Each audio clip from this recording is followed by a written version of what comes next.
Bienvenue dans cette grande édition du journal parlé sur les antennes de la radio télé Soleil. Franck Bodibanga sur la mise en onde. Henri Tambo vous apporte des nouvelles. Voici pour commencer le titre de ce journal. Le plus grand tam-tam du Kassai. La radio Soleil a désormais une page Facebook officielle pour informer non seulement toute la République démocratique du Congo, mais aussi le monde entier. Le plus grand tam-tam du Kassai. Les cas barrières dans la province du Kassai créent toujours de l'insécurité. Une police placée à la barrière sur l'axe Chikapa-Salambote a ouvert le feu sur un passager le vendredi dernier. Motif 1000 francs comme droit de passage à la barrière. Le plus grand tam-tam du Kassai. Invasion rwandaise à Rutshuru. Plus de 3000 jeunes se sont enrôlés dans l'armée congolaise. C'est dans la province de Nord Kivu. Le plus grand tam-tam du Kassai. Tout pour le titre, on se retrouve tout à l'heure pour les détails. Merci de nous faire confiance pour être complètement informés. La radio Télé Soleil a désormais une page Facebook officielle pour informer non seulement toute la République démocratique du Congo, mais aussi le monde entier. La page Facebook est officialisée ce samedi 5 novembre 2022 après une réunion de services tenue ce jour par le directeur général des stations. Serge Olivier Nkongolo précise que la création de cette page Facebook est une manière de marcher ensemble avec la nouvelle technologie, une manière aussi d'informer tout Kassaïen qui est en dehors de la province et aussi aider tous les abonnés et fidèles de cette radio à faire voir ce qu'ils font à un grand public. Serge Olivier Nkongolo est le directeur de la radio Télé Soleil. On l'écoute. Nous sommes pendant une période, un moment de modernisation. Et la modernité veut dire qu'il faut marcher ensemble avec tout ce qui est en train d'aller vers de l'avant. Il faut évoluer au même moment que la nouvelle technologie. Et ici, la nouvelle technologie veut que quand nous parlons à la radio, nous devons en même temps communiquer le monde entier par rapport à ce que nous vivons ici, ce que nous produisons comme information au niveau de la ville de Chikapa, au niveau de la province du Kassai. Il faut porter ça à l'ensemble du monde. Il faut informer les Kassaïens, les décideurs qui sont ailleurs, qui ne sont pas à Chikapa. Ils doivent comprendre qu'à Chikapa, il y a quand même tels événements qui se sont produits, il y a tels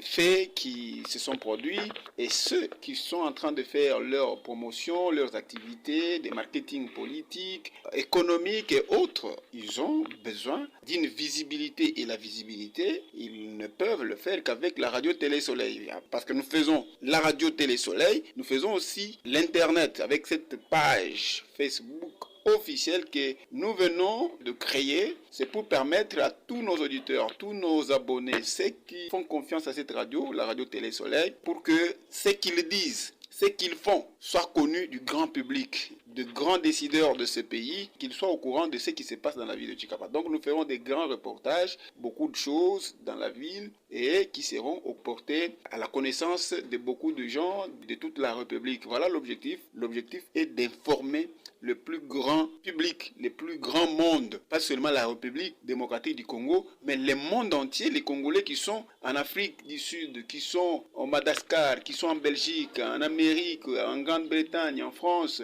aux États-Unis, ils suivront ce que nous faisons ici à partir de cette page Facebook et bientôt nous aurons notre site internet. Et donc nous sommes en train d'aller pas à pas, mais nous voulons d'abord fidéliser nos auditeurs sur cette page et ce qu'ils feront, ça sera porté à la connaissance des grands.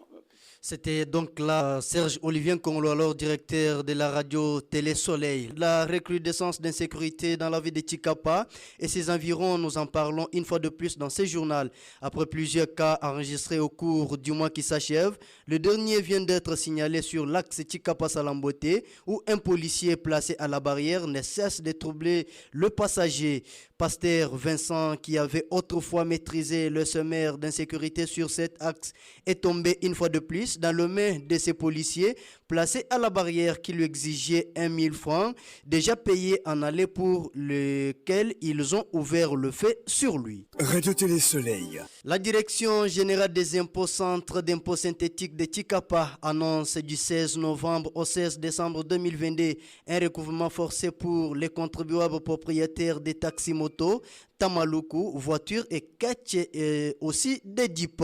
La DGI va procéder au recouvrement forcé des impôts sur le bénéfice et profit IBP et aussi impôts professionnels sur les rémunérations. Sur ce, il est demandé à tout un chacun de passer librement au bureau du centre d'impôt synthétique de Tchikapa pour s'acquitter de ses obligations civiques avant la date prévue. Radio Télé Soleil.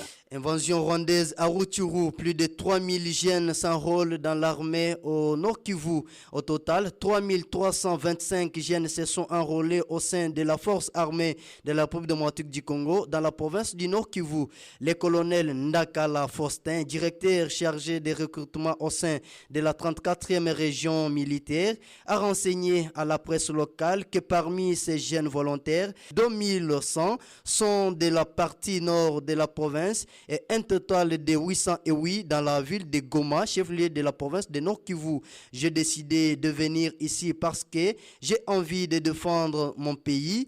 Nous voyons que les Rwandais nous agressent. Alors, nous les jeunes Congolais, nous sommes fiers de rejoindre l'armée pour défendre notre pays, le Congo. Nous demandons au président d'accélérer le processus car nous ne voulons pas rester ici indéfiniment. Nous voulons aller au front pour défendre le pays, a déclaré Chance Mambo, une dame décidée de devenir militaire. Rappelons qu'il y a quelques jours, le président de la RDC, Félix-Antoine Tshisekedi Tshilombo, a appelé le jeune à se mobiliser massivement vis-à-vis de l'agression rwandaise dont la RDC est victime dans les territoires de Rutshuru. Radio Télé Soleil.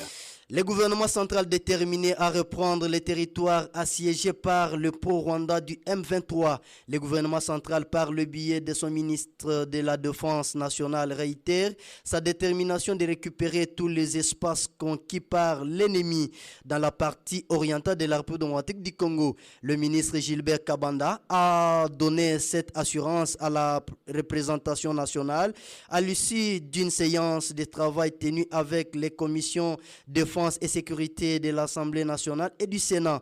Il était question d'informer ces députés et sénateurs sur ce qui se passe au pays, notamment avec l'agression de la RDC par le rebelle de M23 couvert par le Rwanda. Radio Télé Soleil. Nous voici complètement au terme de cette grande édition du journal parlé sur les antennes de la Radio Télé Soleil. Et pour vous tous qui nous avez pris en cours de diffusion, je vous rappelle le titre. Le plus grand tam-tam du Kassai. La Radio Télé Soleil a désormais une page Facebook officielle pour informer non seulement toute la République démocratique du Congo, mais aussi le monde entier. Le plus grand tam-tam du Kassai. Les cas barrières dans la province du Kassai créent toujours de l'insécurité. Une police placée à la barrière sur l'axe Tchikapa à Salamboté a ouvert le feu sur un passager le vendredi dernier, motif 1000 francs comme droit de passage à la barrière. Le plus grand tam-tam du Kassai. À Rutshuru, plus de 3000 jeunes se sont enrôlés dans l'armée congolaise au Nord Kivu, ceci pour mettre fin à la situation qui se passe à l'est de la République démocratique du Congo. Le plus grand tam-tam du Kassai. Auditeurs de la Radio Télé Soleil, vous l'avez certainement aimé. Dites merci à toute une équipe rédactionnelle qui a concouru à sa rédaction. Dites aussi merci à Franck Badibanga qui en a assuré la mise en onde. Devant les micros, c'était Henri Ntamou pour la coordination et présentation. On se retrouve à tout à l'heure.